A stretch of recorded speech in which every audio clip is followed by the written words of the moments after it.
Hola, buen día. Tengan todos ustedes con el gusto de estar nuevamente en esta nuestra segunda sesión de nuestro curso.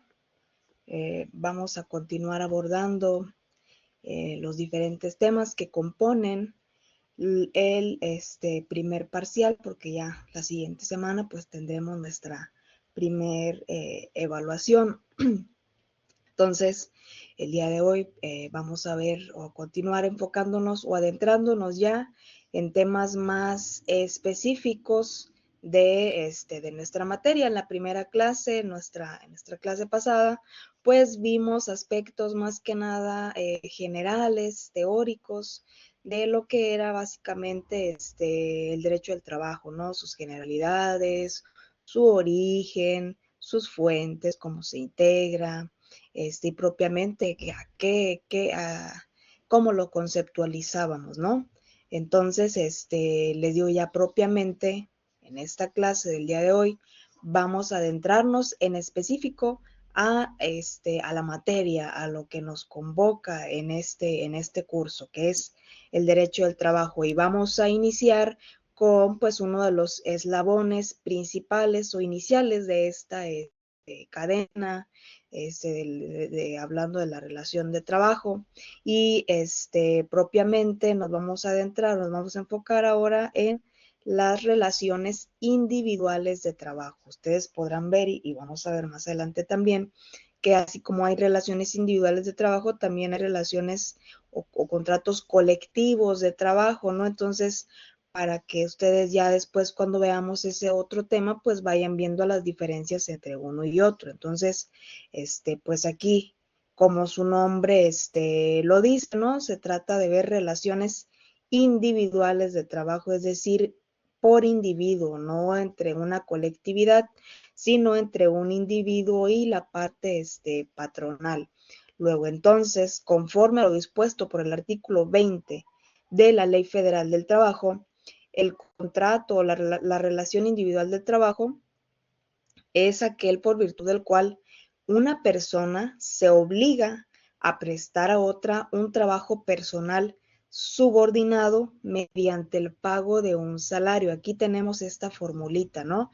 Entonces, aquí nos dice, ese contrato individual de trabajo va a ser aquel en el cual una persona, un particular, un sujeto individual se obliga a prestar a otra, ya sea a otra persona física, a otra persona moral, un trabajo personal subordinado. Recuerden o recordemos que pues esa es la esencia, ¿no? del trabajo, esa subordinación, porque si no hay subordinación, pues entonces nosotros seríamos nuestros propios jefes. Pero cuando haya una subordinación, quiere decir entonces que necesariamente estamos frente a una relación de trabajo, en este caso a una relación individual de trabajo.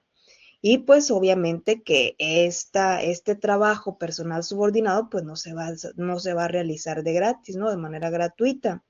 Este, Esto va a ser mediante el pago de un salario. El pago de un salario pues va a ser la forma en la que se va a retribuir, en la que se va a recompensar ese trabajo personal subordinado. ¿Por qué? Porque si no estaríamos hablando de otro tipo de cuestiones, ¿no?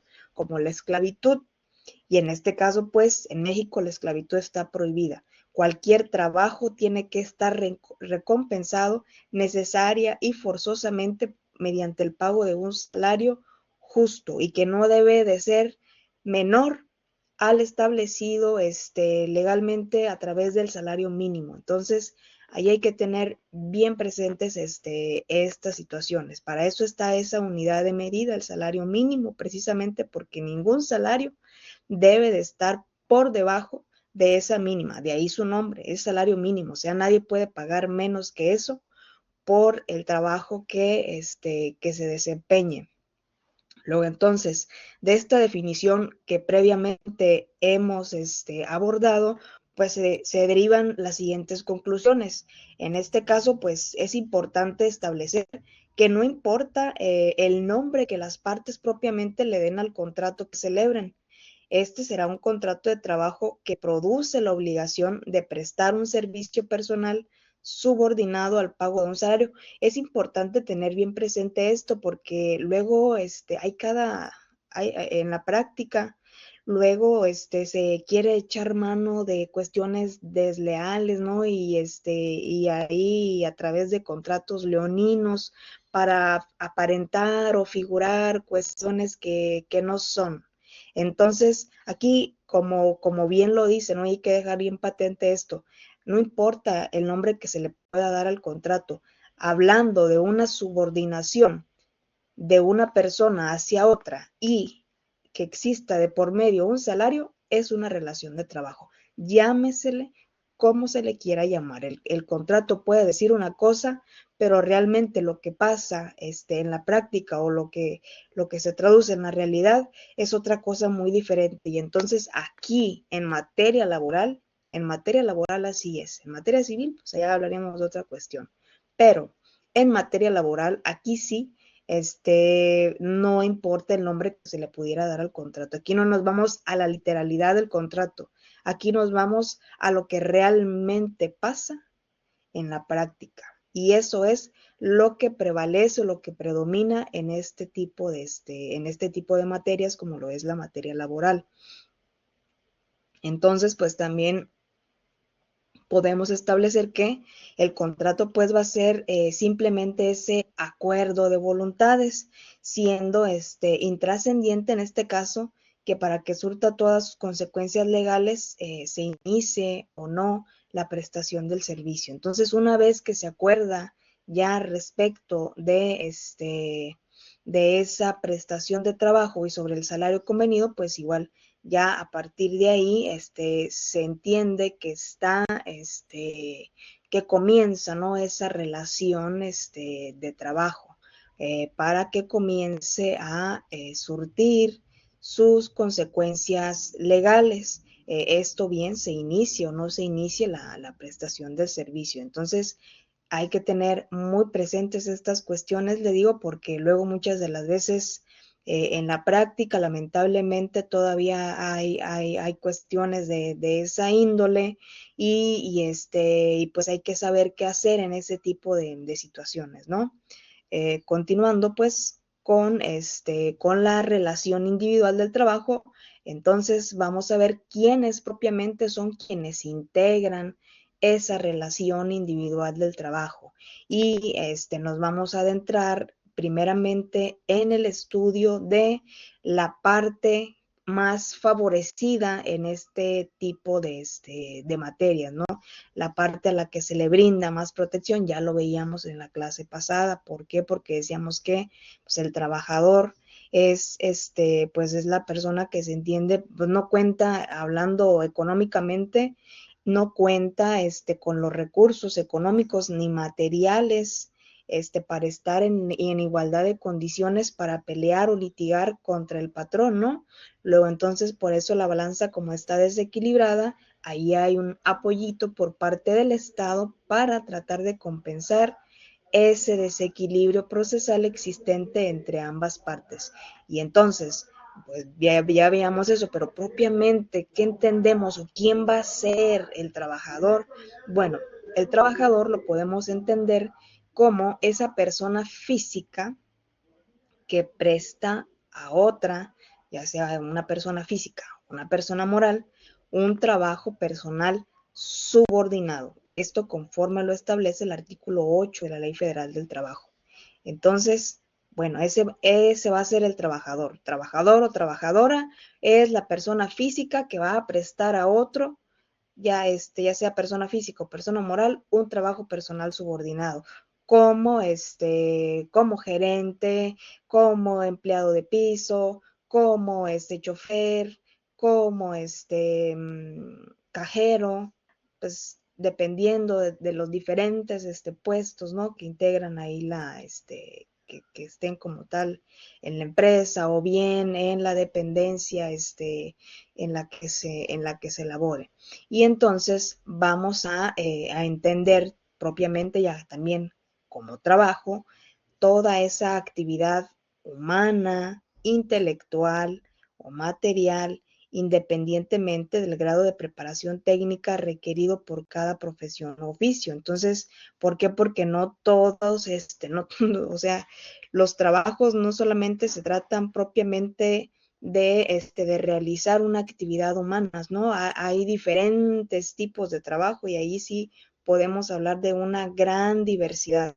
Sin embargo, pues, toda actividad humana, ya sea toda actividad humana, intelectual o material, pues debe de ser recompensada a través de el pago de un salario propiamente. Le digo, ¿por qué? Porque hay esa gran diversidad, hay trabajos propiamente que se enfocan o que requieren de una actividad humana, de una actividad física, por ejemplo, los, los albañiles, los que trabajan en empresas de construcción, ¿no? O sea, ahí tienen que emprender sobre todo actividad física, actividad humana, intelectual, bueno, también en la construcción intervienen prestando trabajo de índole intelectual, por ejemplo, los arquitectos, los ingenieros de obra, pues en este caso, pues ahí hablamos de, de esa diversidad de actividades.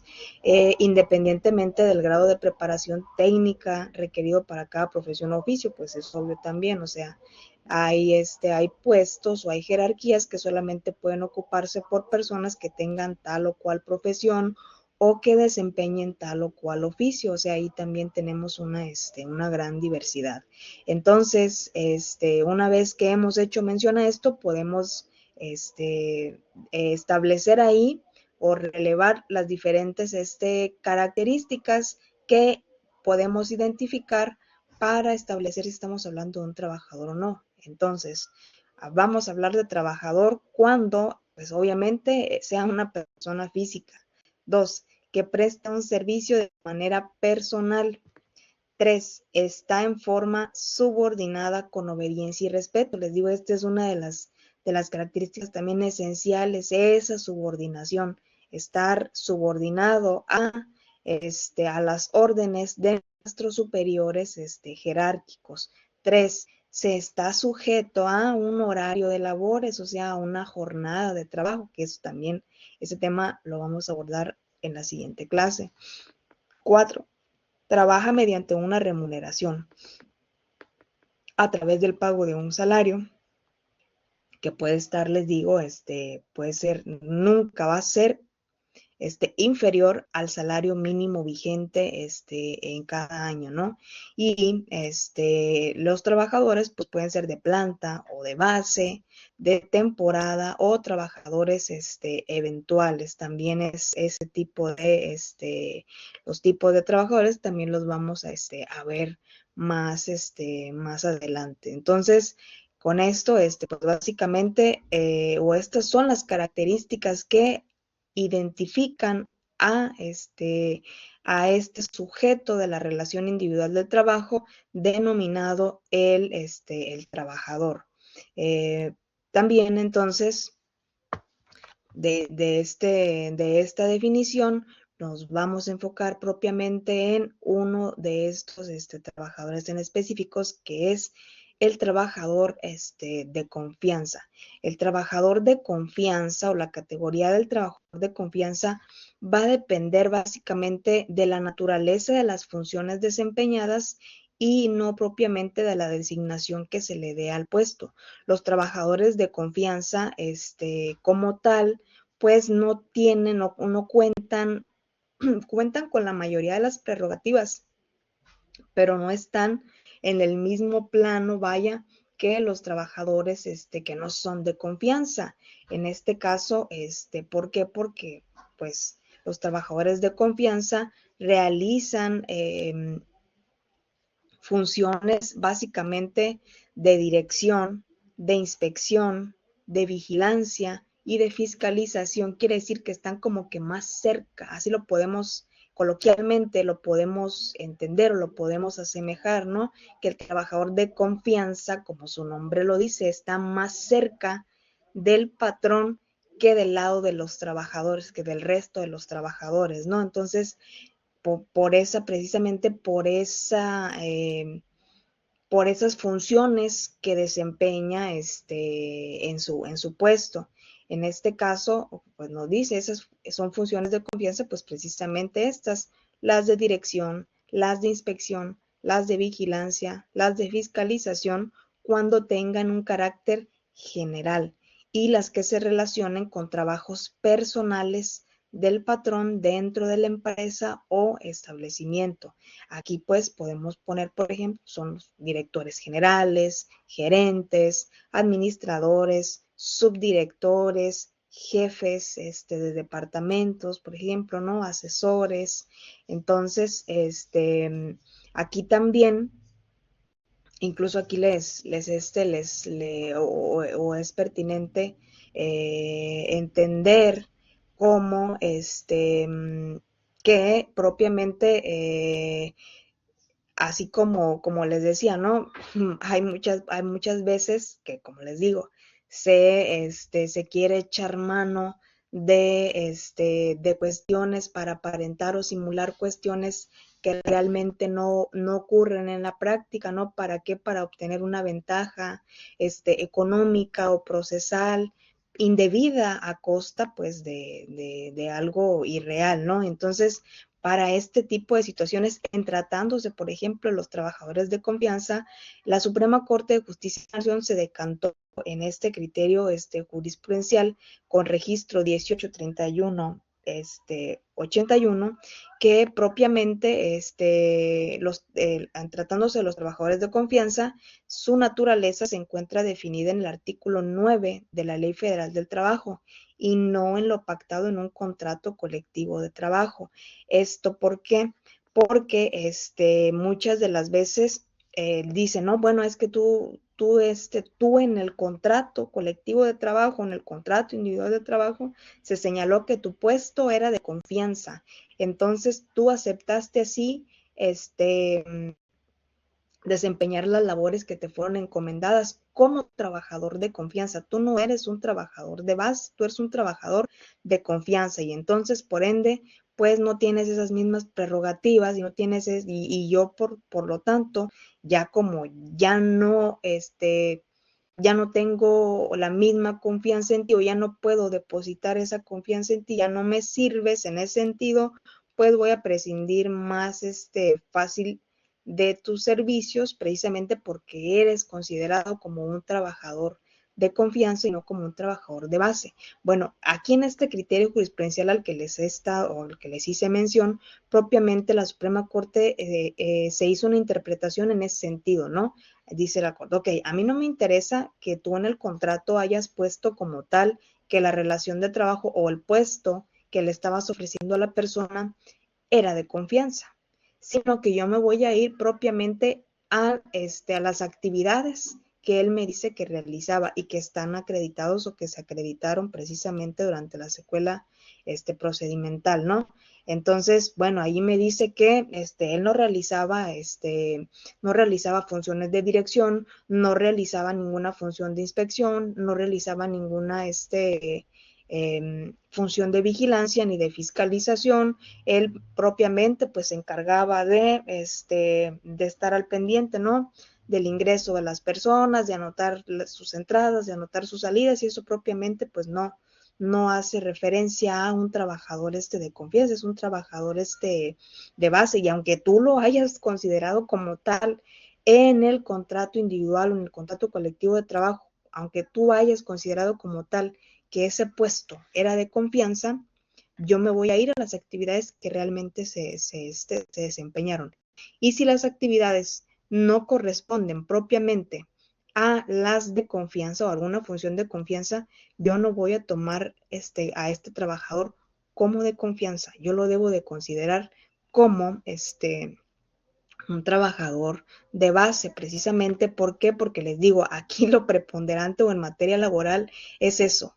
Aquí en materia laboral no importa tanto lo que conste por escrito, sino lo que realmente acontece en la realidad. Precisamente por eso, las sentencias y los laudos anteriormente no se dictaban a verdad sabida y a buena fe guardada. Ese es uno de los principios también esenciales, ¿no? A verdad sabida, o sea, qué es lo que realmente pasó, qué es lo que realmente, cuál es realmente la verdad. La verdad es esta. Y buena fe guardada, o sea, pues la buena fe, o sea, me está diciendo que las cosas ocurrieron de esta manera, lo está haciendo de buena fe y aquí me lo acreditó con testigos, aquí me lo acreditó con otro tipo de, con oficios de comisión, por ejemplo, ¿no? En el cual se decía que tenía que hacer esto y esto, y pues realmente esas funciones que se le estaban encomendando no corresponden a las de un trabajador de confianza, sino que corresponden a las de un trabajador de base. Y entonces, pues atendiendo a esas particularidades, les digo, ya no sé, a través de, atendiendo a este criterio jurisprudencial, no basta que esté considerado como tal por escrito, que se hable de un trabajador de confianza, sino que aquí nos debemos de apegar propiamente a la realidad. Y si aquí en el papel dice una cosa, pero en la realidad ocurría otra, nos vamos a lo que pasaba en la realidad. Continuando, entonces también con los trabajadores de confianza, pues aquí las condiciones de trabajo van a ser proporcionadas por de acuerdo a la naturaleza y a la importancia de los servicios que presten. Y en este caso, pues no podrán ser inferiores a las que rigen para trabajos semejantes dentro de la empresa o establecimiento. En este caso, también las condiciones de trabajo es importante dejar establecido que las condiciones de trabajo contenidas en un contrato colectivo de trabajo, es decir, en un contrato que rige para una colectividad, se extenderán también a los trabajadores de confianza, salvo que en ese contrato colectivo exista una cláusula, un apartado que diga lo contrario. En este caso era lo que les comentaba ahorita, también hablando de trabajadores de confianza, el patrón puede rescindir también la relación de trabajo de manera justificada cuando exista un motivo razonable de pérdida de confianza, aun cuando no coincida con las causas justificadas de rescisión a que se refiere el artículo 47. Esto conforme a lo que establece el artículo 185 también de la Ley Federal del Trabajo.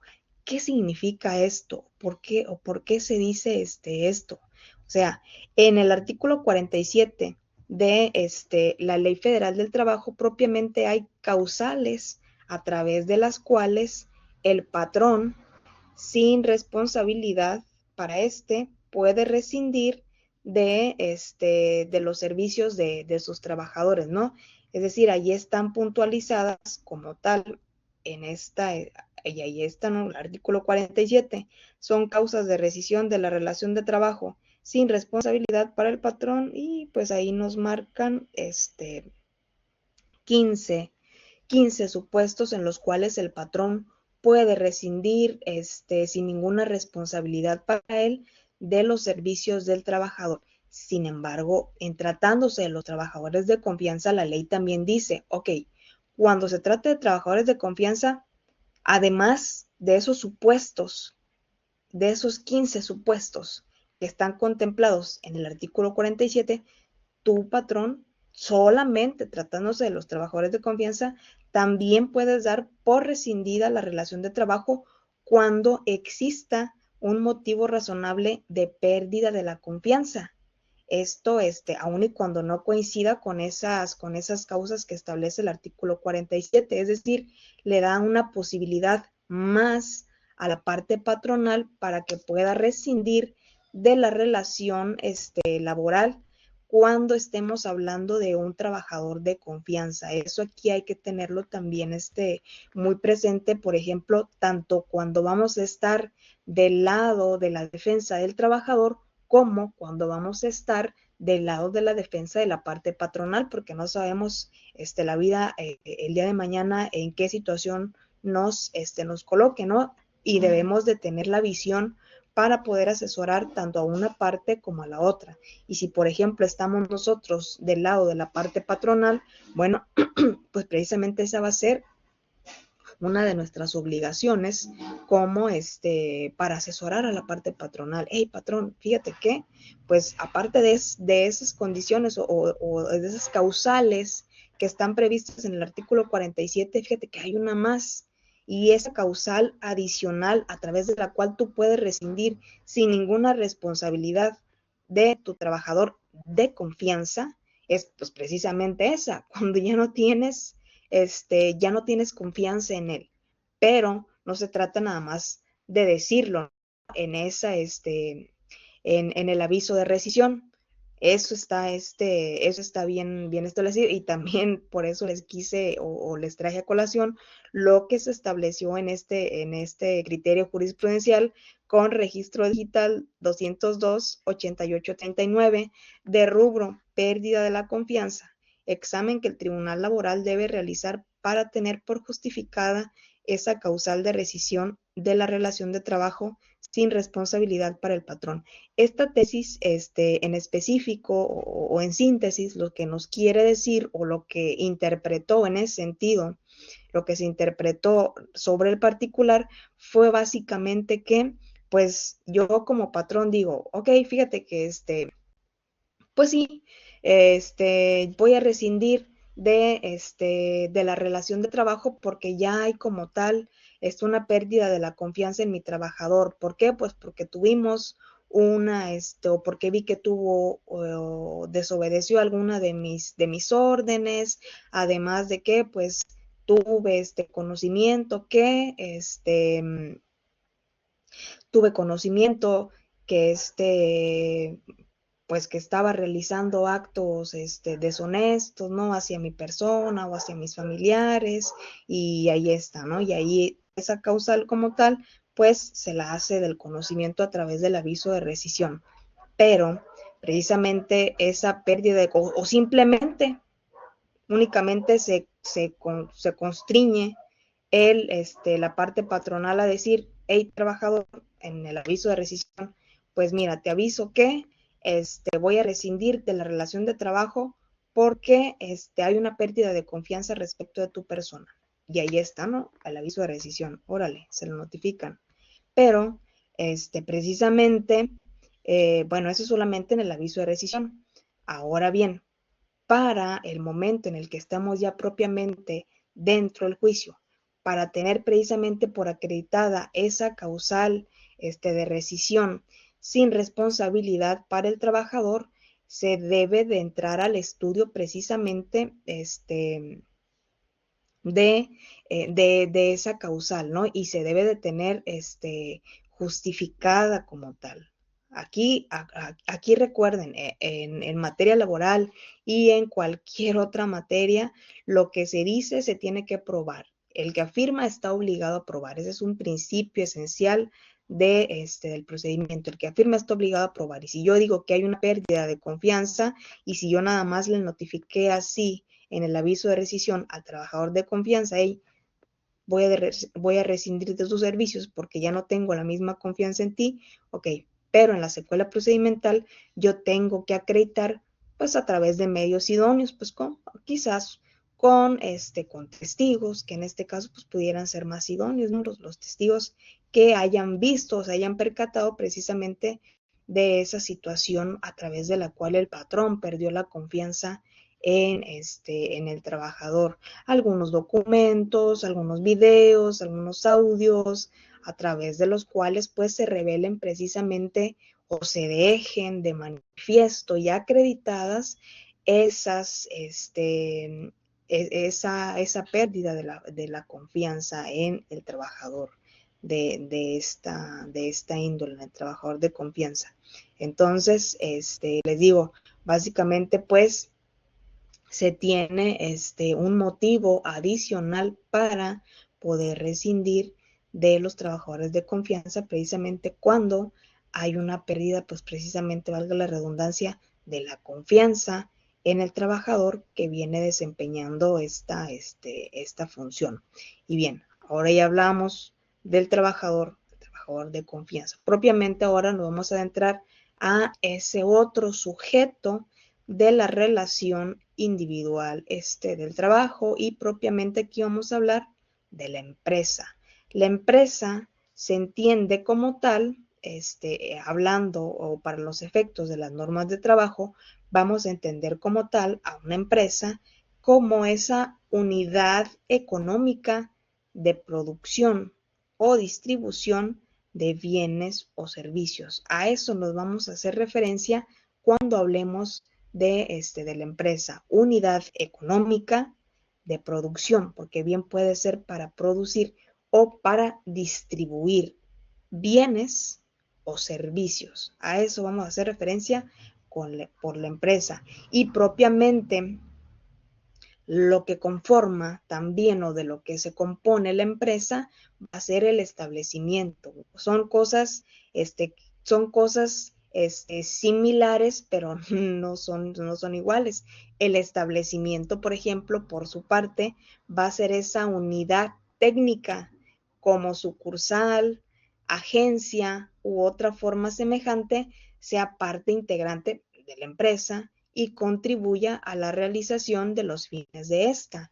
Entonces, por ejemplo, la empresa, pues ahí, aquí les puse, por ejemplo, algunas de las principales empresas de México, ¿no? Bodega Aurrerá, Bodega Aurrerá es la marca, Bodega Aurrerá es la empresa, pero propiamente Bodega Aurrerá tiene establecimientos a través de los cuales se contribuye a la realización de los fines, ¿no? Bodega Aurrerá, les digo, es propiamente la empresa, pero está constituida, por ejemplo, a través de diferentes sucursales y van a ser, pues estos van a ser los establecimientos, esos que contribuyen a la realización de los fines de la empresa, los OXXOs, ¿no? Por ejemplo, pues también propiamente la empresa pues va a ser OXXO, pero ya las tiendas que están distribuidas en todo el país, pues propiamente estos van a ser los establecimientos, va a ser esta unidad técnica, les digo que puede ser como sucursal,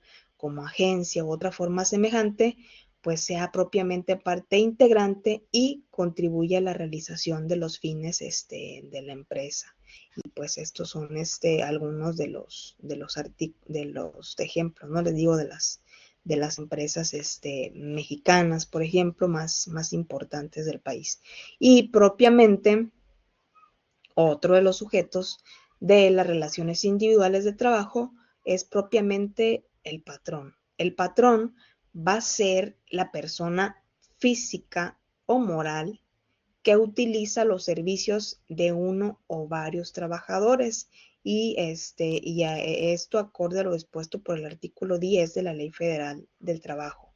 Si el trabajador, por ejemplo, conforme a lo pactado o a la costumbre, utiliza los servicios de otros trabajadores, el patrón de aquel lo será también de estos. ¿Qué significa esto? O en la práctica, ¿cómo se da esto? Por ejemplo, ahí está, ¿no? En tratándose de trabajadores que son contratados para una obra. Pues vamos a lo voy a contratar para que me construyan un aljibe, ¿no? Viene como tal, pues está el patrón, que va a ser el encargado de aportar el recurso, va a ser la persona física o moral que va a utilizar esos servicios de uno o varios trabajadores y le dice al maestro albañil, no, hey, señor, necesito que aquí me realicen un aljibe. Es el maestro albañil, ok, muy bien, yo tengo mi cuadrilla de trabajadores y voy a venir con ellos y voy a trabajar. Como tal, por ejemplo, en este supuesto, si el maestro albañil está utilizando los servicios de otros trabajadores, a los que se les conoce comúnmente como los chalanes, pues entonces el patrón del maestro albañil también lo va a hacer el patrón de los chalanes, como se los dice, de los ayudantes del maestro albañil. ¿Por qué? Porque pues ambos, tanto el maestro albañil como los ayudantes de están contribuyendo para el mismo servicio que fue contratado por parte del patrón. Aun y cuando el que intervino directamente en la negociación fue el maestro albañil, lo cierto es que los servicios que están prestando lo están prestando para esta persona que está considerada como el patrón. Y entonces, en este caso les digo, pues también no solamente va a ser el patrón del maestro albañil, sino que también va a ser el patrón de las personas de las cuales se tenga que auxiliar el maestro albañil para ejecutar propiamente esta obra. hablando de directores, administradores, gerentes y demás personas que ejerzan funciones de dirección o administración en la empresa o establecimiento, estas personas serán consideradas como representantes del patrón y en tal concepto pues lo obligan en sus relaciones con los trabajadores, esto conforme lo dispuesto en el artículo 11 de la Ley Federal del Trabajo. Entonces, ¿por qué? Porque muchas de las veces pues el patrón no puede estar en todo, ¿no? Entonces es obvio que en la práctica el patrón se debe de auxiliar de diferentes personas que le ayuden precisamente a realizar diferentes actividades y para eso pues puede echar mano de los directores, de los administradores, de los gerentes y demás personas que ejerzan propiamente funciones de dirección o administración en la empresa o en este establecimiento y ellos como tal van a ser también considerados como representantes del patrón.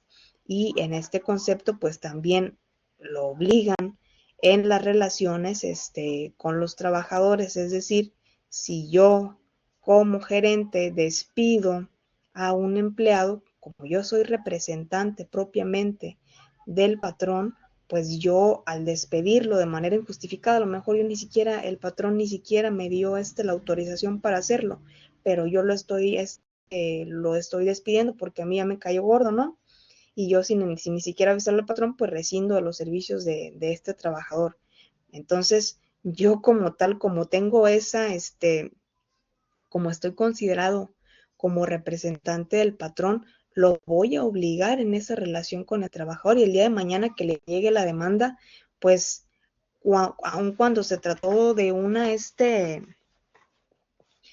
una cuestión que provino de mi persona, pues lo cierto es que con esa determinación que yo unilateralmente determiné, pues ya obligué a la parte patronal por ese proceder que ni siquiera me fue autorizado.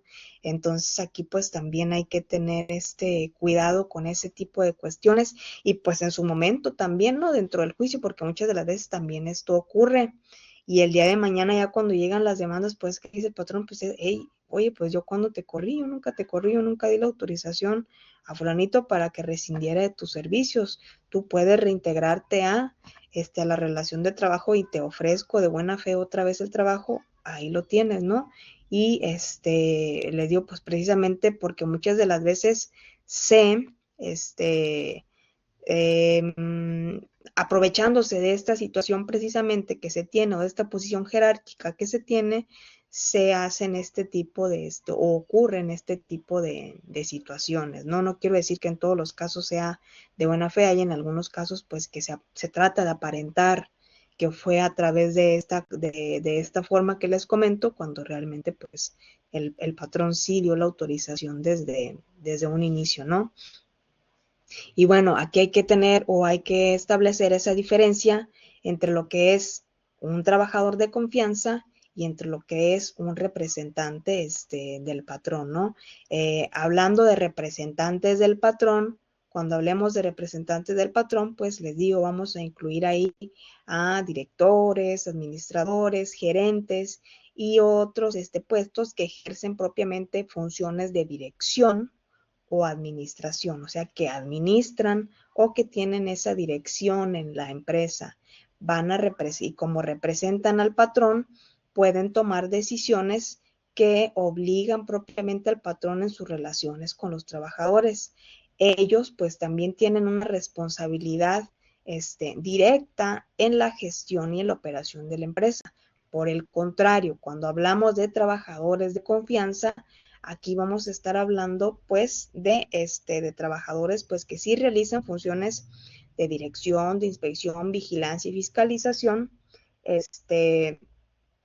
pero no necesariamente tienen esa autoridad para representar al patrón en decisiones laborales. Aquí hay que tener muy establecido esto. Si yo como tal puedo ser un trabajador de confianza, pero yo no puedo ser representante del patrón, eso que quede muy establecido.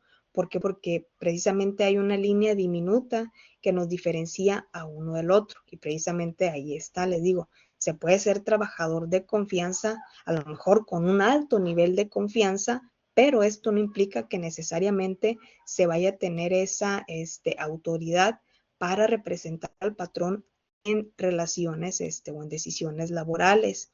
Porque propiamente, por ejemplo, los trabajadores de confianza van o están más enfocados o su función está más encaminada a la ejecución y la supervisión dentro del ámbito de sus funciones, básicamente sin representar necesariamente al patrón en todas sus decisiones, ¿no? Y ahí está la diferencia, les digo, entre uno y otro.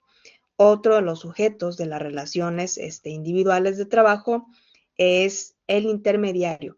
Esta figura puede darse, puede que no se dé, no es forzosamente para que exista una relación individual de trabajo, pues necesitamos el binomio perfecto, ¿no? Del que hablábamos al inicio del curso, que es patrón-trabajador. Puede haber otros sujetos intervinientes que pueden darse una relación de trabajo y pueden no darse, como es el caso de los intermediarios. Los intermediarios o el intermediario va a ser aquella persona física o moral que contrata o interviene en la contratación de otras personas para que presten sus servicios a un empleador.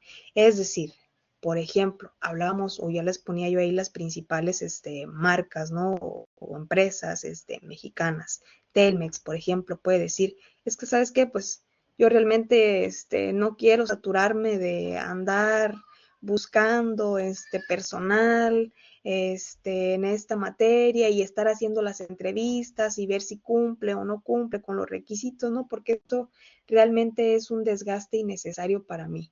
Yo estoy enfocado en cumplir con la producción de la empresa, en cumplir con la distribución de la empresa, y eso a mí básicamente me quita, me hace que me oriente en cosas que no son tan importantes, ¿no? Y lo que yo pudiera echar mano, o como no siempre estoy en un proceso de contratación, pues a mí no me sirve, por ejemplo, tener a una persona estar encargada o que esté encargada de captar propiamente el talento, ¿no? Que yo requiero.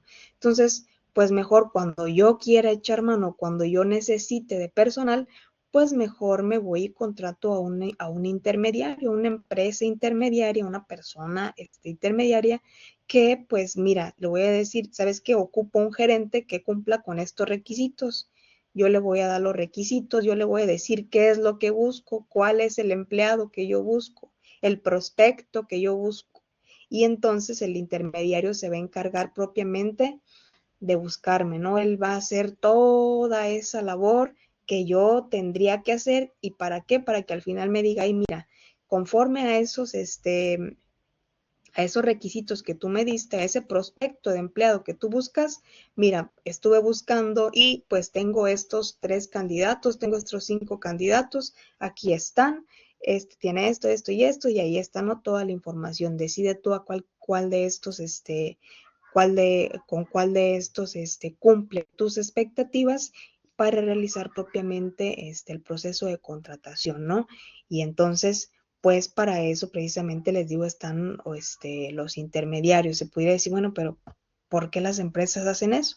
Pues precisamente les digo, porque muchas de las veces no se quiere como tal tener ese desgaste o una carga adicional, o también por cuestiones de costos, de decir, bueno, pues le voy o tengo que contratar más personal para que, o tengo que contratar personal adicional para que a su vez este personal contrate a más personal, y eso a mí me genera una carga económica mayor, ¿no? Entonces, mejor cuando yo requiera, como mi empresa no necesita estar contratando constantemente, mejor cuando yo requiera de la contratación de un trabajador, pues recurro a una empresa o a un intermediario para que por conducto de pueda yo atraer el talento que yo necesito para cubrir este puesto, ¿no?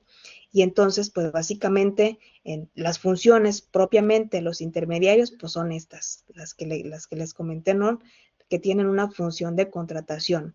¿Por qué? Porque el intermediario, pues como se los digo, es quien se encarga básicamente de contratar o de intervenir precisamente en esta contratación de trabajadores para que presten el servicio al patrón. Tener presente también que el intermediario no será el patrón principal, claro que no, él únicamente se encarga de, de actuar en representación del patrón o facilitando precisamente esa contratación. A ver, pues mira, fulanito, la empresa tal está buscando esto, empresa, mira, pues tú estás buscando esto, aquí está, ¿no? Y para ver si puede existir como tal se puede dar esa concreción ya del trabajo.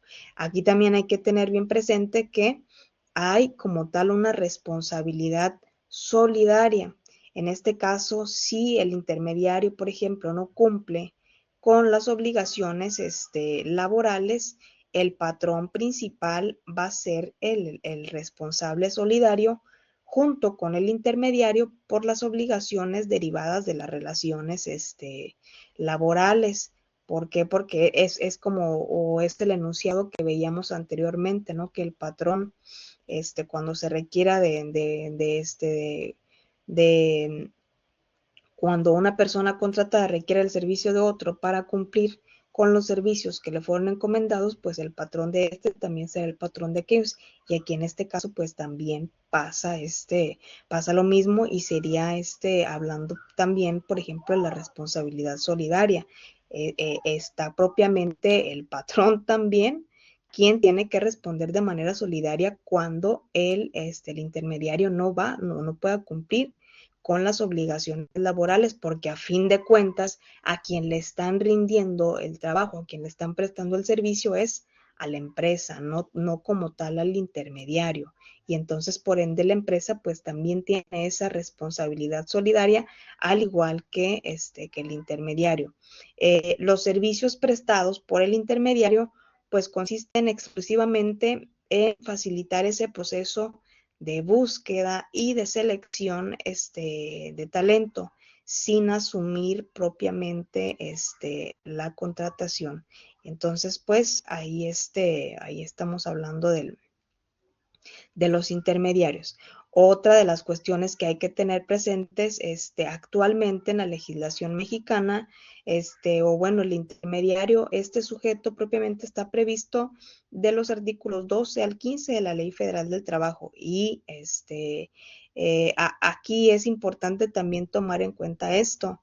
Está prohibida como tal la subcontratación de personal, que es o lo que se conoce como el outsourcing.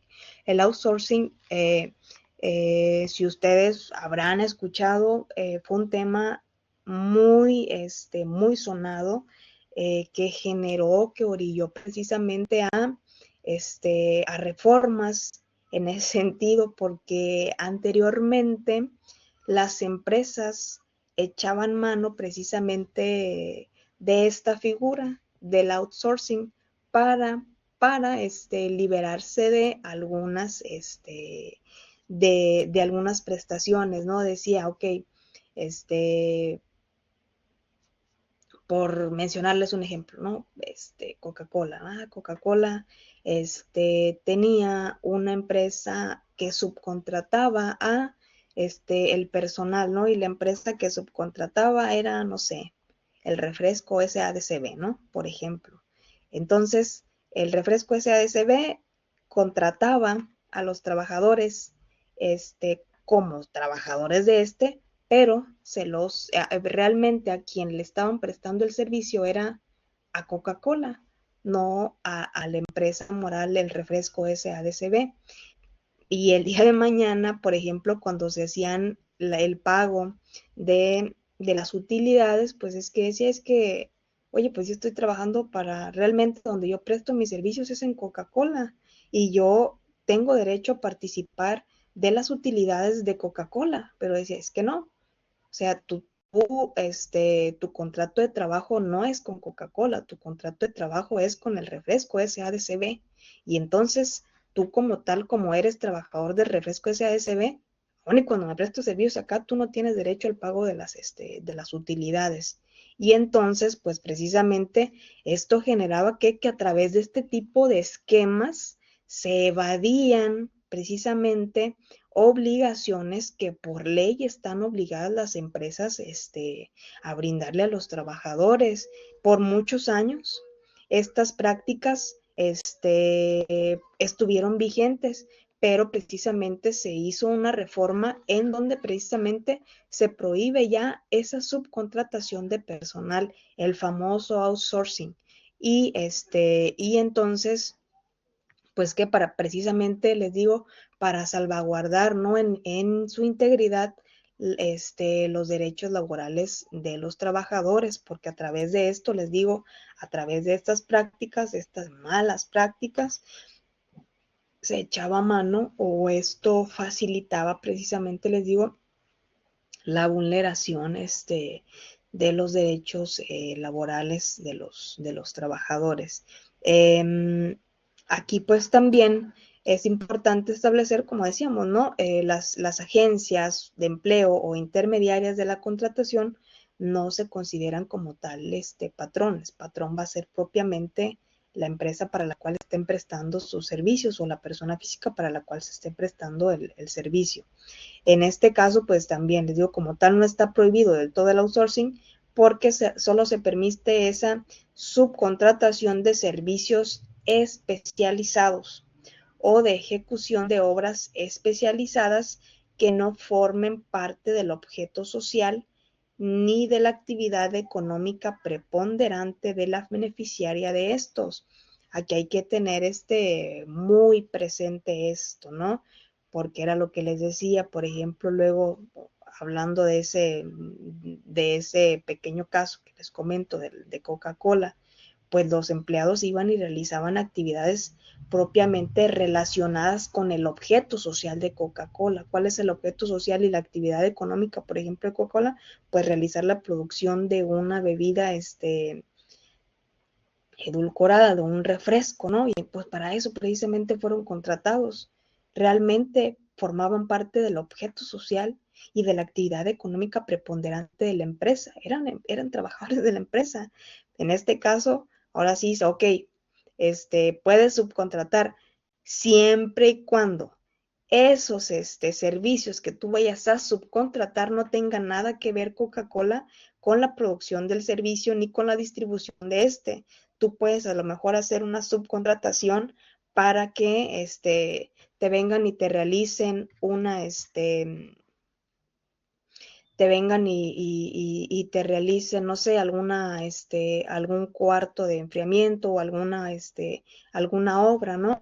Entonces, como tal, eso quizás no forma parte de tu objeto ni de tu actividad económica, sino que lo requieres, pues, precisamente para seguir, ampliando tu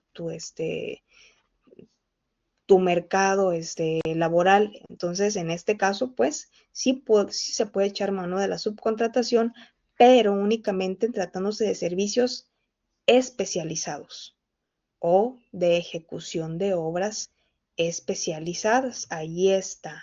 Sí se puede, pero únicamente en estos dos supuestos.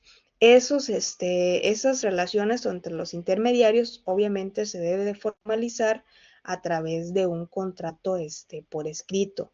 Se debe contar, el intermediario debe contar como tal con un registro ante la Secretaría del Trabajo y Previsión Social y este registro se renovará cada 3 años. También se debe de presentar la información, obviamente, ante las instituciones de seguridad social como es el IMSS y el Infonavit, precisamente cuando se quiera registrar como un intermediario. Y hablábamos, les decía, de la responsabilidad solidaria. La responsabilidad solidaria va a ser pues esa implicación de que varias personas pueden ser responsables, ya sea de manera conjunta o de manera individual, por el cumplimiento de las obligaciones laborales. Hablando precisamente de los intermediarios o de la intermediación, aquí la persona física o moral que subcontrate servicios especializados o la ejecución de obras especializadas con un contratista que incumpla las obligaciones que deriven de las relaciones con sus trabajadores será responsable solidario en relación con los trabajadores utilizados para dichas contrataciones. Esto acorde con lo que establece el artículo 14, segundo párrafo de la Ley Federal del Trabajo. Fíjense, aquí esta es una cuestión también bien importante y que deben de tomar en cuenta, les digo, sobre todo cuando estemos tanto de un lado como del otro, ¿no? Si estamos del lado del trabajador, si estamos del lado, del patrón. ¿Por qué? Porque en este caso yo no puedo como patrón decir es que tú trabajador de obra, yo no te contraté directamente, yo contraté a la empresa contratista, que es la construcción SADCB, pero es la construcción SADCB quien te debe de cumplir con esas obligaciones que deriven de esa relación laboral, no yo, porque yo no te contraté, te contrató él. No, aquí hay una responsabilidad solidaria y el trabajador también debe de conocer esto. Ok, a mí me contrató la empresa moral, la construcción SADCB, pero lo cierto es que me contrató para que fuéramos a realizar esta obra a Coca-Cola, por ejemplo, ¿no? Y entonces, pues tanto la construcción como Coca-Cola son responsables solidarios con esas obligaciones que deriven de las relaciones con sus trabajadores. ¿Por qué es importante esto o por qué pasa esto? Porque el día de mañana y ha ocurrido casos en los que lamentablemente, por ejemplo, hay accidentes de trabajo. Si queda en un accidente de trabajo, pues es malo, ¿verdad? Pero es mejor a que haya, por ejemplo, un deceso derivado de un accidente de trabajo. Y entonces el día de mañana, pues ahí todo el mundo se quiere lavar las manos y nadie quiere encargarse de la indemnización de la persona que lamentablemente perdió la vida en el desempeño de la función que estaba realizando, ¿no? Entonces, pues en este caso es importante conocer precisamente este tipo de cuestiones, porque yo les digo, porque si el día de mañana llegase a ocurrir un accidente, pues saber que como representantes, por ejemplo, en este caso del trabajador, nosotros podemos exigirle no solamente a la empresa que lo contrató, sino también a la empresa a la cual estaba prestando propiamente el servicio, ¿no? ¿Por qué? Porque precisamente va a existir esa responsabilidad solidaria cuando haya esa subcontratación de servicios especializados o de ejecución de obras especializadas. Eso entonces para que ustedes lo tengan muy presente, porque les digo, luego pasa muchas de las veces en la práctica. Entonces, bueno, esto es con este tema propiamente ya terminamos por lo que el tema que respecta propiamente a los sujetos intervinientes en las relaciones individuales de trabajo. Ahora bien, propiamente, ¿qué es el contrato individual de trabajo? ¿A qué hacemos referencia con el contrato individual de trabajo? El contrato individual de trabajo va a ser aquel documento por virtud del cual una persona se obliga a prestar a otra un trabajo personal subordinado mediante el pago de un salario. Esto así está establecido en el artículo 20, segundo párrafo de la Ley Federal del Trabajo. Entonces, el contrato individual de trabajo va a ser ese. Una persona se obliga a prestar a otra un trabajo. Por eso se llama individual, porque estamos hablando de una persona, una única persona. De ahí que sea un contrato individual de trabajo. Cuando son varias personas las que suscriben o las que van a prestar, las que suscriben un contrato y las que van a prestar de manera conjunta un trabajo, ahí estamos hablando de otro tipo de contrato, que es el contrato colectivo de trabajo, que lo vamos a ver más adelante en la siguiente clase. Pero el contrato individual de trabajo, ahí está su principal característica. Como su nombre lo dice, es individual porque únicamente hace referencia a un individuo. Entonces, el contrato individual de trabajo va a ser aquel por virtud del cual una persona se obliga a prestar a otra un trabajo personal subordinado. Ese tema de la subordinación lo vamos a estar viendo de manera muy recurrente y muy frecuente, les digo, porque precisamente eso se trata la relación de trabajo, de esa subordinación, y además mediante el pago de un salario. Es importante tener establecido, tener presentes que se va a presumir la existencia del contrato y de la relación de trabajo entre el que presta un trabajo personal y el que lo recibe. Es decir, el hecho de que no exista como tal un contrato por escrito no quiere decir que yo no sea un trabajador, o que yo no haya sido contratado de manera individual, ¿no? Porque muchas de las veces pasa y ¿sabes qué? Pues yo no te voy a contratar así de manera verbal y no te voy a dar, o si lo firmo, o si firmé yo un contrato, pues ni siquiera me dieron copia o ni siquiera me dejaron tomarle foto, ¿no? Que eso casi ni pasa en México. O sea, pasa más comúnmente de lo que ustedes se imaginan. Entonces, pero el hecho de que yo no tenga como trabajador mi contrato por escrito físicamente, eso no me priva a mí de disfrutar propiamente de los derechos que deriven de las normas de trabajo y de los servicios prestados, pues es propiamente al patrón al que se le va a imputar la falta de esta formalidad. Esto conforme a lo dispuesto en el artículo 26 de la Ley Federal del Trabajo. ¿Qué quiere decir esto? Que si el día de mañana, por ejemplo, yo soy despedida de manera injustificada y digo, es que fíjate autoridad, que yo fui contratada el día 29 de noviembre de 2025, estuve trabajando para la empresa la construcción SADCB por 3 años, pero nunca se me dio un contrato individual de trabajo. Yo lo firmé, la empresa nunca me dejó copia de y ahí está, ¿no? Y entonces, como tal, el patrón, fíjense bien, el patrón tiene la obligación, conforme a lo dispuesto en el artículo 26, de conservar precisamente toda esa documentación del trabajador. Y la principal, pues es esa, el contrato individual del trabajo.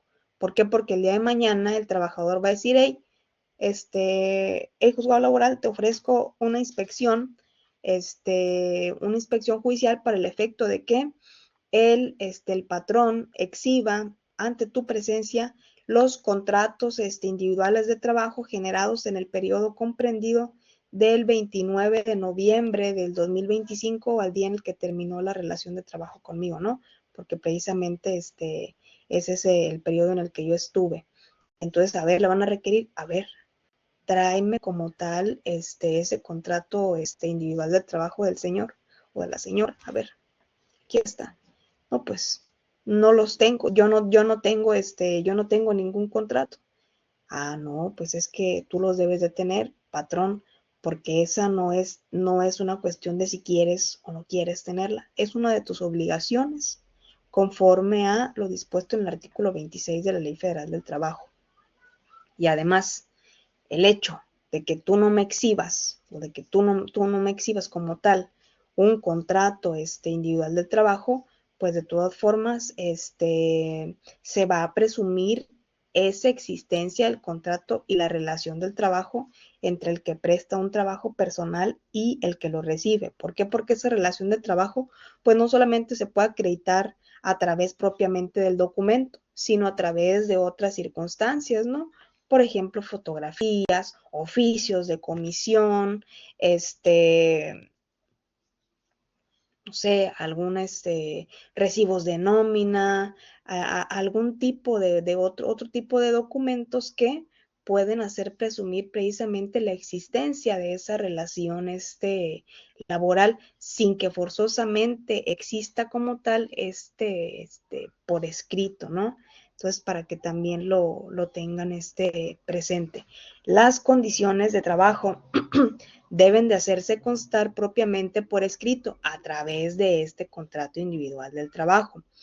Este escrito con las condiciones de trabajo debe contener como mínimo los siguientes requisitos: el nombre, la nacionalidad, edad, sexo, estado civil, CURP, RFC y domicilio del trabajador y del patrón. ¿Por qué se les pide todos estos datos o por qué es importante todo esto?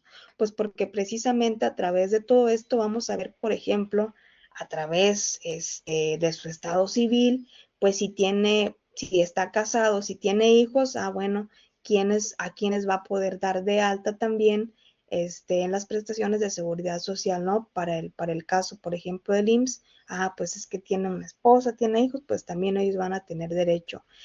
Del RFC, ¿por qué yo solo tengo que dar el RFC? ¿Por qué? Porque propiamente la empresa o el patrón tiene que hacer esas retenciones del ISR, ¿no? Todo trabajador como tal, pues se le hace esta,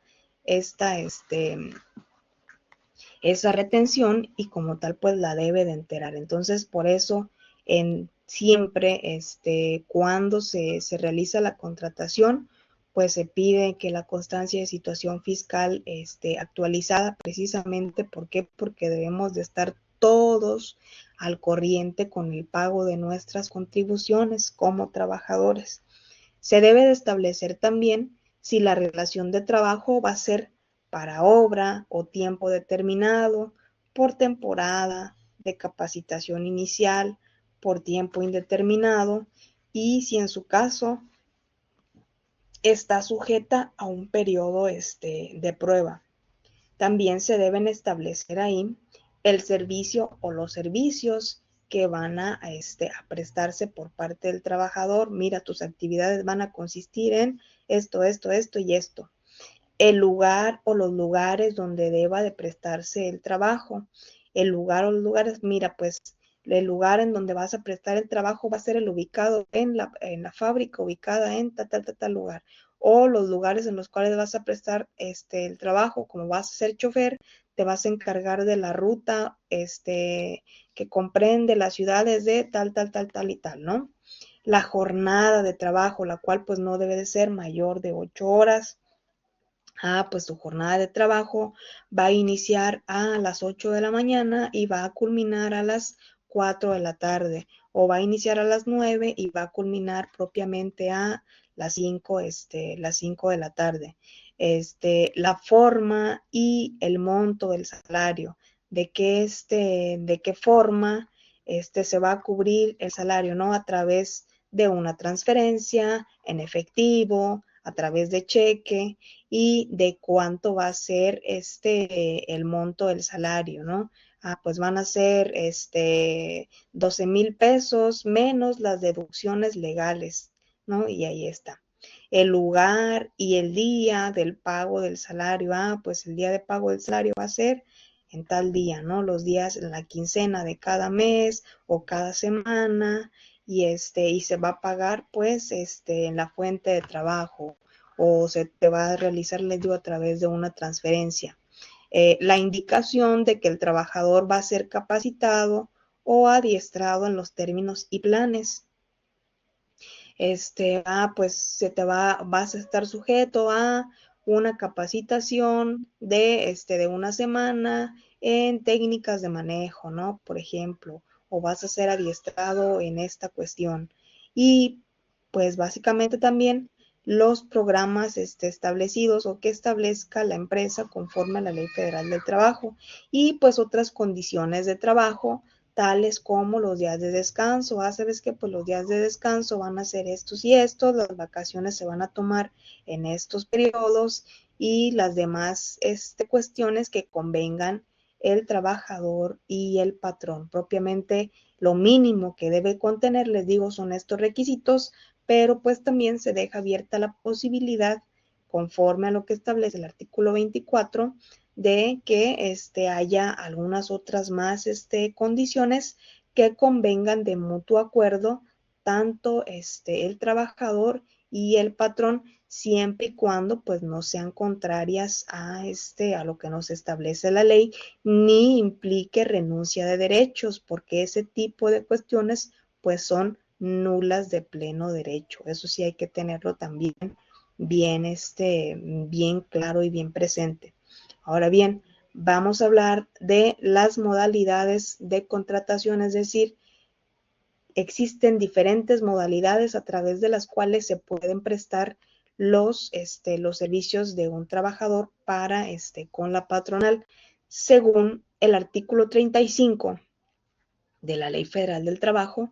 Nos establece que las relaciones de trabajo pueden ser para obra, por tiempo determinado, por temporada, por tiempo indeterminado, o en su caso, pues también el trabajador podrá estar sujeto a prueba o a capacitación inicial. A falta de estipulaciones expresas, es decir, cuando no se diga si es para obra, si es para tiempo determinado, si es para temporada o si es un trabajador eventual, cuando no se diga nada de esto, la relación se va a entender como que es una relación por tiempo indeterminado. Es decir, el hecho de que no se estipule ahí como tal qué tipo de relación de trabajo es de la que estamos hablando, eso no quiere decir que no la vayamos a poder encuadrar en alguna de estas. Si no se menciona expresamente, la relación va a ser por tiempo indeterminado. Así se va a considerar conforme a lo que nos establece el artículo 35 de la Ley Federal del Trabajo.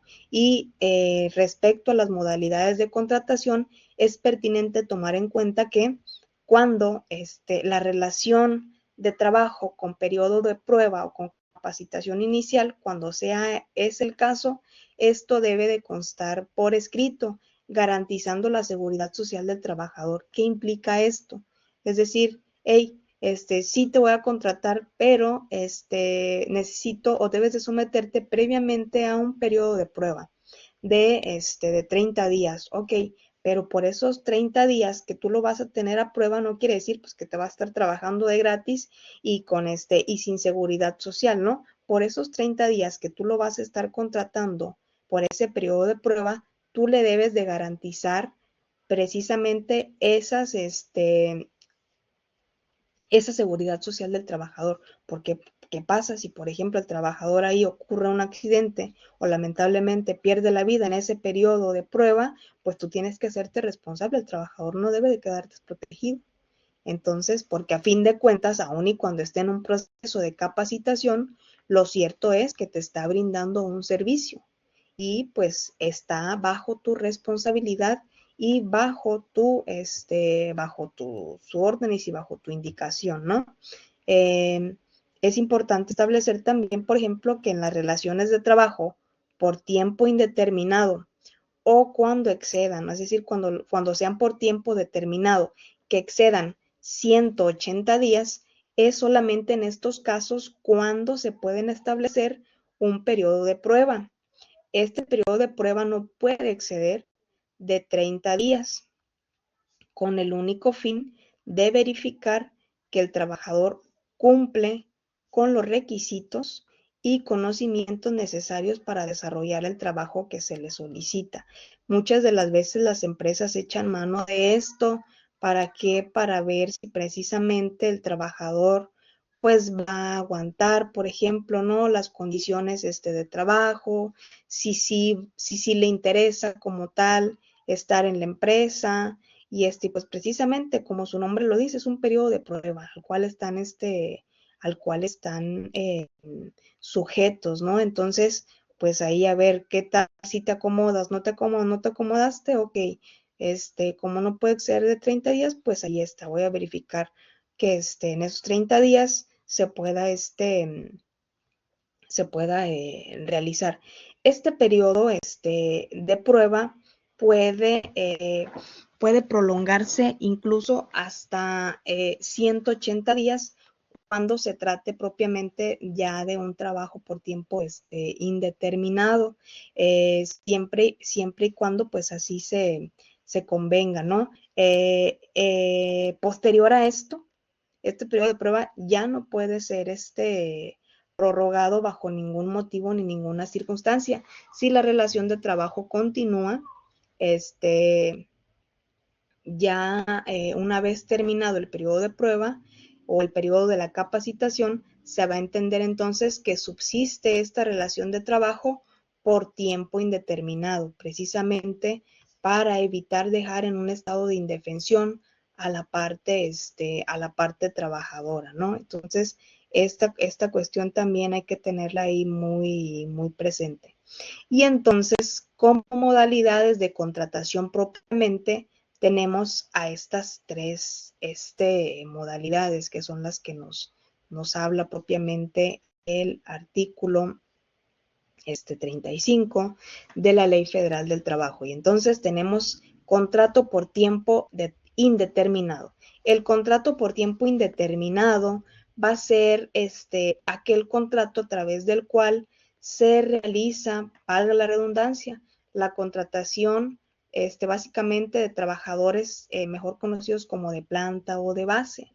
Los contratos por tiempo indeterminado tienen esa característica de que tienen una fecha de inicio, pero no tienen una fecha de término. Es decir, se sabe cuándo inicia, pero no sabemos cuándo vaya a concluir. Y precisamente se considera o cuándo vamos a echar mano, por ejemplo, de contratos por tiempo indeterminado, cuando las relaciones de trabajo vayan a ser por un tiempo largo. ¿Para qué? Pues precisamente para no estar renovando y renovando contratos individuales de trabajo, ¿no? Eso también le aminora las cargas a la parte patronal.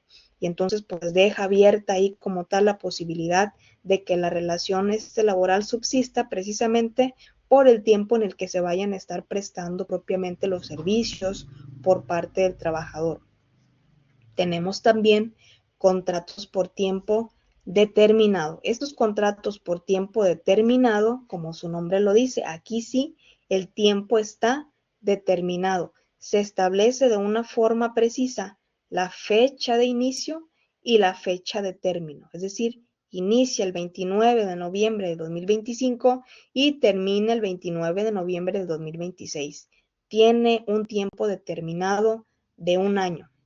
Este tipo de contratos solamente pueden existir cuando pues así lo exija la naturaleza del trabajo por el que se va a prestar, cuando tenga por objeto sustituir temporalmente a otro trabajador y en los demás casos previstos por la Ley Federal del Trabajo, pero básicamente es en este tipo de situaciones.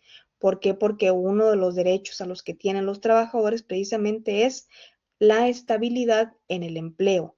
Y entonces, pues precisamente la ley dice, ok, sí puedes celebrar contratos por tiempo determinado, pero únicamente bajo estas circunstancias o en estos supuestos. Cuando vayas a sustituir temporalmente a otro trabajador, es que, ¿sabes qué? Pues la persona que estaba aquí como secretaria, pues está ahorita está disfrutando de su periodo de incapacidad por maternidad y pues te voy a contratar únicamente por el tiempo en el que dure la incapacidad de ella, ¿no? Una vez que termine, pues ya no, ya voy a prescindir de tus servicios porque ella va a retomar otra vez su puesto, ¿no? Y entonces ahí, en ese caso, sí hay motivo para realizar precisamente o para establecer un periodo. O bien, dice, cuando así lo exija, la naturaleza del trabajo que se va a prestar. La empresa fue contratada para estar un año ejerciendo labores de vigilancia privada en esta otra empresa y entonces pues como el contrato es únicamente por un año por el que se está solicitando, bueno, pues ahí ya también hay como tal una naturaleza del trabajo que exige pues precisamente que es únicamente por un año y el patrón así lo tiene justificado también. Y otra de las modalidades de la contratación es a través de los contratos por hora determinada. Este tipo de contratos pues surgen también cuando su naturaleza así lo exija. Este tipo de contratos van más encaminados a la industria de la construcción, como es de la construcción, de puentes, de caminos, carreteras, etcétera, ¿no? En este caso, el contrato de trabajo va a tener vigencia por todo el tiempo que dure la obra, pero si subsiste la materia de trabajo, la relación quedará prorrogada por el tiempo que subsista esta circunstancia. es aquí lo mismo, ¿no? Entonces, les digo, este contrato pues va a tener vigencia precisamente por todo ese tiempo que dure la obra, pero si además subsiste la materia del trabajo, es decir, si sigue subsistiendo, por ejemplo, la construcción, aun y cuando ya no sea de esa obra en específico, pues esta relación va a quedar prorrogada por todo el tiempo que dure esa circunstancia. Aquí, pues es pertinente destacar que bajo esta modalidad solamente se contrata al trabajador para el cumplimiento y terminación de la obra específica. El caso, por ejemplo, que les decía del maestro albañil, ¿no? Que únicamente lo contratan, por ejemplo, para realizar un aljibe en un edificio, ¿no? Esa es una obra determinada. La obra determinada va a ser ese aljibe. A la empresa no le interesa nada más que un aljibe. O en el caso, por ejemplo, decía de Coca-Cola, del cuarto de refrigeración, únicamente le interesa la construcción de ese cuarto de refrigeración y hasta ahí. Es por una obra determinada para lo que se está realizando propiamente esa contratación.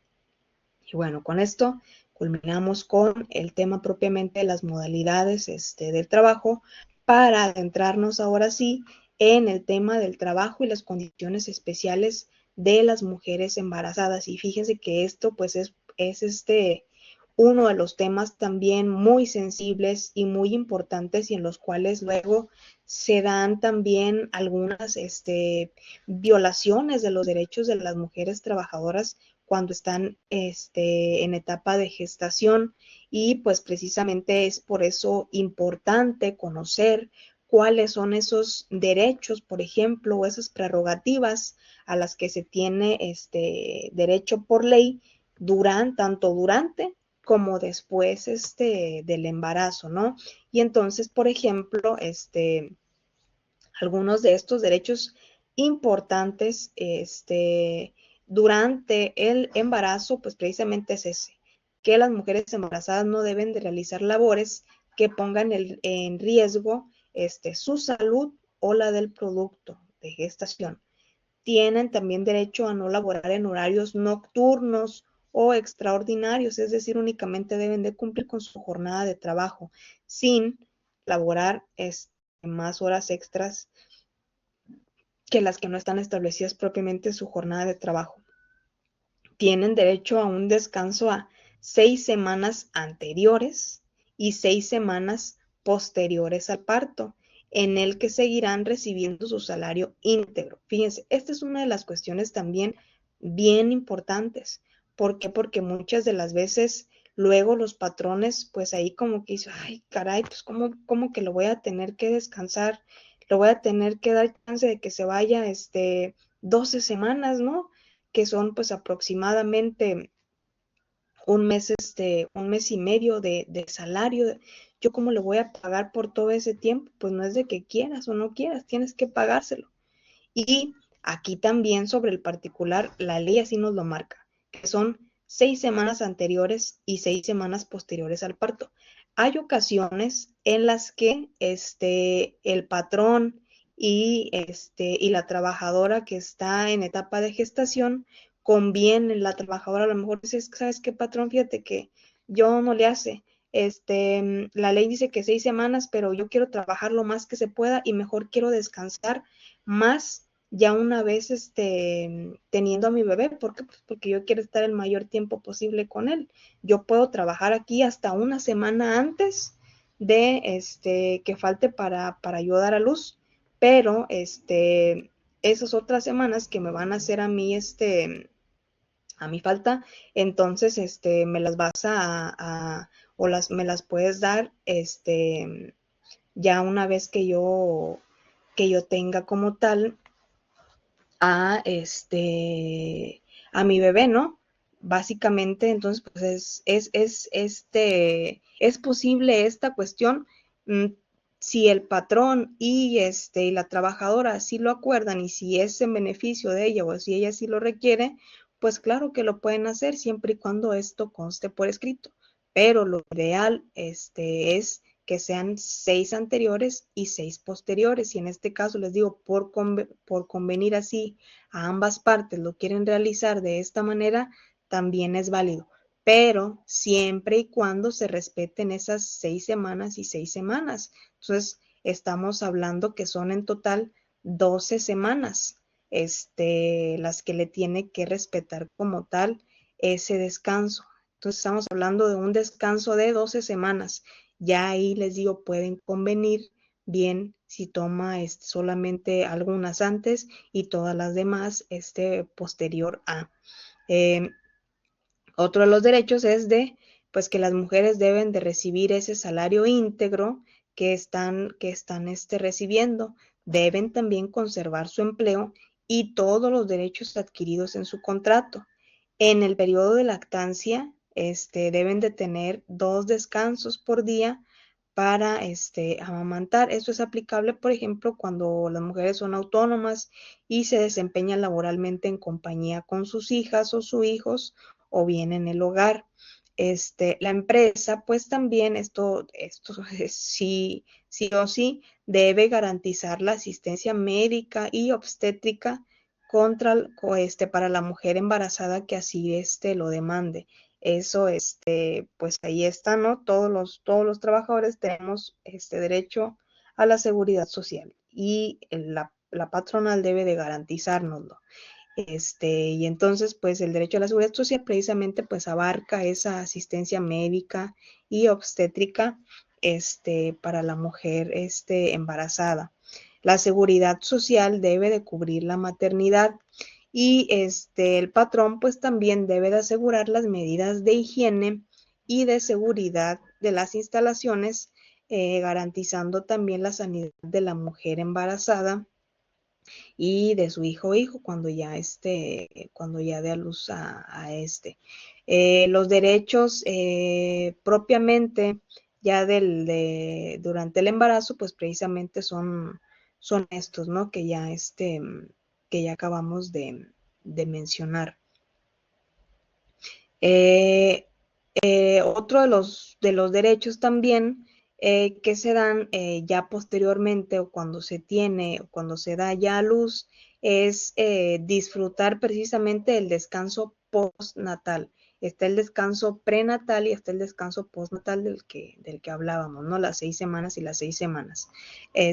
Disfrutar pues de la remuneración íntegra durante ese descanso cuando las necesidades de salud, por ejemplo, de ella o del recién nacido, le exijan un tiempo mayor que ese descanso, podrá disfrutarlo hasta por 60 días después de las 6 semanas, después de haberse realizado el parto, recibiendo aquí sí ya el 50% de su salario, que claro está, esto pues también debe de estar acreditado como tal esta circunstancia. La mujer embarazada pues también conservará su puesto de trabajo hasta por un año después de la fecha del parto sin goce de sueldo. Si ella quiere decir es que yo me quiero dedicar preponderantemente ahorita al cuidado de mi hijo, por lo que ve en este año o en su primer año de vida, pues se tiene ese derecho de conservar el trabajo hasta un año después de la fecha de parto sin goce de sueldo. Sería como un tipo de licencia, ¿no? Que se pediría. Tiene derecho también de disfrutar algunas prerrogativas para la alimentación y el cuidado de su hijo o hija. La ley le otorgará también el derecho de descansos de media hora durante la jornada de trabajo para alimentarlo y durante el periodo que la trabajadora está alimentando a su hijo, pues no deberá realizar labores cuando se exponga a sustancias químicas que pueden afectar su salud o la de su hijo. Y pues también, así como hablamos de este grupo vulnerable, que son las mujeres embarazadas, hay otro grupo vulnerable de trabajadores que son los menores de edad y para los cuales también hay condiciones especiales, al igual que, por ejemplo, de las mujeres embarazadas.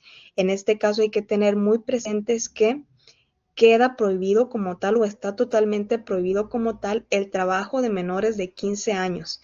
Es decir, no podrá se puede utilizar el trabajo y esto también hay que tenerlo bien presentes. O sea, está prohibido el trabajo de menores de 15 años, pero también no podrán utilizarse el trabajo de mayores de esta edad, es decir, aunque tengan más de 15 años, no puede utilizarse el trabajo de este grupo de edad, entre mayores de 15 y menores de 18, cuando no hayan terminado con su educación básica obligatoria, que en este caso estamos hablando básicamente que en esta edad pues estarían o tendrían que estar, por ejemplo, cursando con sus estudios de preparatoria. Entonces, esa es su educación también básica obligatoria, a la cual ellos deben de haber terminado propiamente esa educación también para poder ser considerados como candidatos para poder desempeñar un trabajo. ¿Cuáles son esos requisitos de contratación que se les piden? Pues mínimamente deben de obtener un certificado médico que acredite su aptitud física para laborar. Yo como empleadora, yo como patrona, yo no puedo aceptar darle empleo a una persona que sea mayor de 15 años, menor de 18 y que no haya terminado su educación básica obligatoria. Pero también no puedo aceptarlo si no me entrega un certificado médico que acredite su aptitud física para laborar. 2.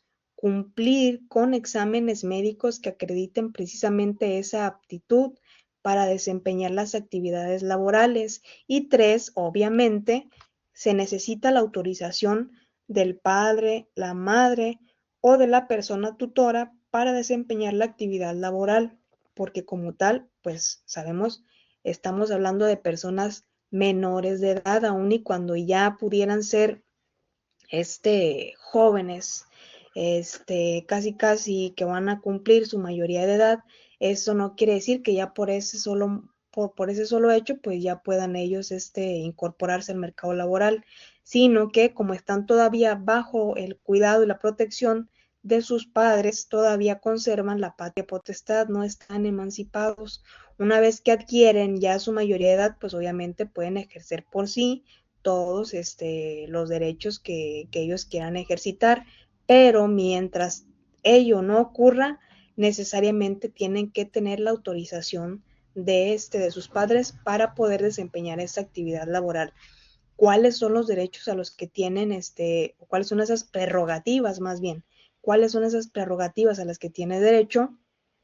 Uno, pues que la jornada máxima de trabajo debe de ser de 6 horas, no va a ser como la de las demás personas que son por lo menos 8 horas, con un descanso de cuando menos 1 hora por jornada laboral. Queda prohibido trabajar horas extras, además de los días domingos y en sus días de descansos. El periodo vacacional al cual va a estar sujeto esta persona menor de edad trabajadora será por lo menos de 18 días anuales y en caso de haber cumplido el año de servicio será proporcional al tiempo laborado. Y otro de sus derechos pues es haber concluido cuando menos la educación secundaria, a excepción en este caso de que la persona empleadora se haga cargo de que finalice la misma. Es decir, ¿sabes qué? Pues yo sé que tú eres buen trabajador y me sirves, le echas muchas ganas en el trabajo que estás haciendo. Fíjate que por ley yo no te puedo contratar, pero yo me voy a comprometer a que, y me voy a hacer cargo de que finalices la misma. Aquí como uno de tus derechos o como una de mis obligaciones como patrón, me voy a comprometer a que a pagarte las clases en una institución privada para que tú culmines con tu educación secundaria, ¿no?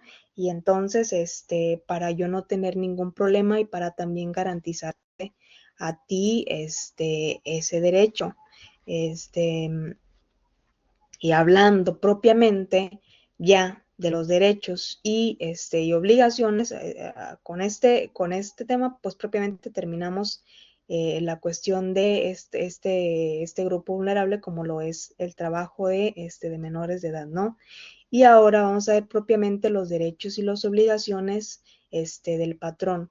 Van a ser obligaciones del patrón según el artículo 132 de la Ley Federal del Trabajo, pues obviamente pagar los salarios y las indemnizaciones de los trabajadores, proporcionar a los trabajadores los útiles, instrumentos y materiales necesarios para la ejecución del trabajo. No decir, oye, pues es que tráete tu vehículo, tráete tu herramienta de trabajo, porque necesito que me hagas esto, ¿no? Esa es una obligación del trabajador. Otra de las obligaciones de los trabajadores es guardar a los trabajadores a debida consideración, absteniéndose de maltrato de palabra o de obra. El hecho de que yo sea patrón a mí no me da ningún derecho para insultar a mis trabajadores. Yo les debo de guardar consideración y abstenerme de realizarles maltratos físicos o de palabra, ¿no? También tengo la obligación de informar, cuando así sea el caso, al sindicato titular del contrato colectivo y los trabajadores de la categoría inmediata inferior de los puestos de nueva creación, las vacantes definitivas y las temporales que deban cubrirse. Esto siempre y cuando existan, pues, en las fuentes de trabajo sindicatos, ¿no? Otra de las obligaciones a las cuales que tiene el patrón es a proporcionar capacitación y adiestramiento a sus trabajadores. El hecho de que los trabajadores estén como tal prestando sus servicios a una empresa no quiere decir que quizás si llega una nueva máquina, por ejemplo, que tenga que ser operada, el patrón tiene como tal esa obligación de proporcionarle una capacitación y adiestramiento para que pueda utilizarla, y no el día de mañana le va a decir, es que tú la dañaste porque no sabías cómo utilizar. Pues sí, tú me tienes que, tú por obligación tienes precisamente esa prerrogativa, ¿no? Tienes que darme propiamente esa capacitación y ese adiestramiento. Tiene la obligación también, esta es una de las súper importantes, cumplir con las disposiciones de seguridad, de salud, de medio ambiente y reglamentos para prevenir los riesgos profesionales. En este caso, pues también les digo, pues debe de cumplir por lo menos con esas disposiciones mínimas de seguridad, ¿no? Ok, y de prevención de riesgos. Estamos en una bodega, pues debe de haber salidas de emergencia, debe de haber extintores, debe de haber condiciones mínimas que garanticen la seguridad, la salud y el medio ambiente de las personas que están trabajando ahí en el interior, ¿no? Permitir la inspección y vigilancia que las autoridades del trabajo realicen en las instalaciones de las empresas, precisamente con la intención de cerciorarse el cumplimiento de las normas de trabajo. Esta es una de las obligaciones también que tienen los patrones. El día de mañana viene personal de inspección y vigilancia de las autoridades de trabajo, tienen la obligación de dejarles ingresar, aunque aun y cuando sean propiedad privada. Lo hecho es que tienen la obligación al contratar personal, ya por eso lo hecho, están considerados como patrones, y por esa cuestión también tienen la obligación precisamente de permitir esas inspecciones y vigilancias para que las autoridades puedan cerciorarse de que las personas trabajadoras pues no corren riesgo estando ahí en el interior, ¿no? Prestando sus servicios.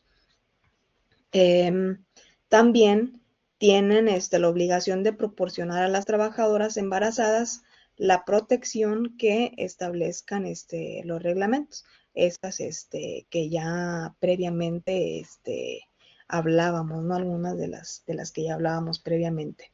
Y por otra parte, también hablando ahora de la parte trabajadora, pues los trabajadores también tienen obligaciones, así como los patrones tienen obligaciones para con los trabajadores también tienen obligaciones para con los patrones. Y según el artículo 134 de la Ley Federal del Trabajo nos dice que, pues alguna de estas obligaciones es, pues obviamente, observar las medidas de seguridad y medio ambiente que establecen las leyes y reglamentos. Si a mí se me dice como tal ley no debes de caminar sobre esa área, y yo por indisciplinado o yo por relajiento o yo por andar jugando voy y me meto en ese lugar y genero como tal un accidente o un riesgo para la empresa, pues estoy incumpliendo con una de mis obligaciones, ¿no? ¿Por qué? Porque yo tengo esa obligación de observar las medidas de seguridad. Y si ahí se está diciendo que yo no me tengo que acercar a esa área, pues yo debo de cumplir con eso. Yo ya no soy un niño, yo sé, y tengo la obligación de medir mis riesgos. 2. Desempeñar el trabajo bajo la dirección del patrón o su representante. Hablábamos, ¿no? Hablábamos de los representantes del patrón, el hecho de que no sea el patrón quien me esté dando la orden, sino que sea un representante de este, yo no tengo por qué desobedecer como tal o acatar esas órdenes, aun y cuando sean de un representante. ¿Por qué? Porque pues precisamente esas son unas de mis obligaciones. Otra de mis obligaciones como trabajador es el prestar el trabajo eficientemente de manera personal. Es decir, si yo fui contratado para realizar esta cuestión, realizar este trabajo en específico, yo lo debo de realizar de manera personal y directa, ¿no? Yo no puedo decir, hey, voy a mandar a mi mamá a que haga mi trabajo. O sea, no, debe de ser de manera personal. Se debe también formar parte de los organismos que establece la ley, someterse a los exámenes médicos previstos en el reglamento interior y demás normas vigentes en la empresa o en el establecimiento.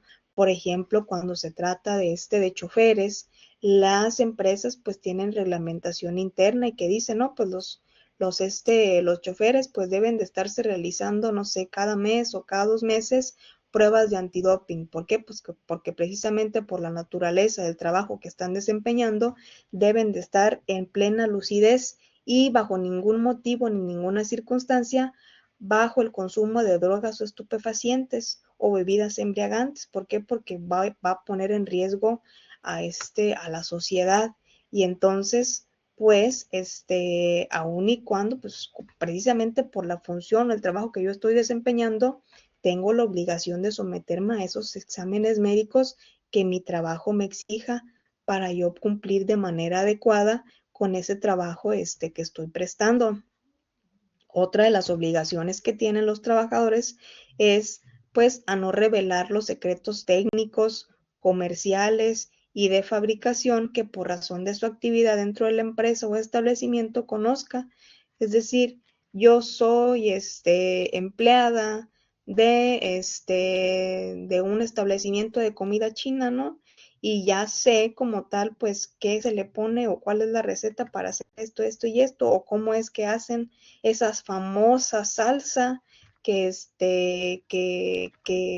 identifica al establecimiento en cuestión, ¿no? Porque así hay establecimientos que la gente los busca por determinadas recetas en específico, ya sea por una salsa, ya sea por una bebida, o por alguna situación que sea, meramente de ellos, ¿no? De creación, original, auténtica. Y en estos casos, pues los trabajadores es obvio que tienen que conocer cómo hacerla para poder ofrecerla al público en este caso, ¿no? Pero eso pues no les da el derecho de revelar esos secretos técnicos o comerciales y de fabricación que conozca de la empresa, porque pues para eso le están pagando y él como tal no tiene la facultad de apropiarse de una cuestión pues que no es de su creación. Y otra de las cuestiones, otra de las obligaciones que tiene es el deber de fidelidad de guardar los secretos de la empresa, abstenerse propiamente de realizar actos de competencia, trabajar eficientemente, esa obligación humanitaria de asistencia. Sabes que yo estoy viendo que hay un compañero de trabajo que se desmayó, pues voy y le brindo ayuda en lo que llega el médico, ¿no? Es obligación de actuar con honestidad. Es que fíjate que yo recibí 2,000 pesos del cliente que me los dejó aquí, pues ya nada más le voy a reportar yo al patrón que me dio 1,000 pesos. O es que para esta ruta yo me gasto 1,000 pesos de gasolina, pues le voy a decir que me gasto 1,500, ¿no? Entonces, ahí pues también se tiene esa obligación de actuar con honestidad. Y bueno, pues con este tema básicamente terminamos el día de hoy con nuestro segundo tema relativo a las relaciones individuales de trabajo. No sé si hasta aquí, hasta este momento, tengan alguna duda, algún comentario, alguna sugerencia relacionada con el tema visto en clase. Y pues de no ser así, si no hay ninguna duda, ningún comentario, alguna aclaración al respecto, pues de antemano les agradezco el favor de su atención, como siempre. Les deseo que tengan un buen sábado y un buen fin de semana, que se la pasen muy bien y pues vayan preparándose ahí para la evaluación que será en la siguiente semana ya. Y pues como siempre, el mejor de los éxitos, cualquier cuestión, pues aquí quedo a sus órdenes. Que tengan buena tarde.